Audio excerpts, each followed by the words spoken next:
Сайн байцгаана уу? Челленж юм 14 өдөр болсон байна. Өнөөдөр орой олондоо хэмжээчээ хийж үзье. Өнөөдрийн бичлэгэн дээрээ орцоо харуулъя гэж бодоод арай өөр бичсэн байгаа. Орцон маань кимчиний перц, хар перц, сой соус, гүнжтийн тос, майонез, гүүжүүжан, сармис, элсэн чихэр орно. Энэ миний амтлагаандаа тааруулан кимчичээ идэж харуулахаар ийм тийм дутуу байна гэж битгий хараарай.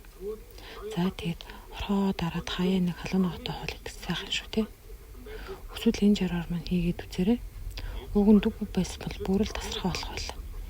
Гэтэ яах вэ? Бага зүйлээ ашиглаад л хоол болгож идэж яхад болно шүү дээ, тийм ээ. За өнөөдрийн бичлэгтээ мань хамт байсан баярлалаа. Дараагийн бичлэгээр уулзъя. Баяртай. Бичлэгээ дуустал үзээрэй.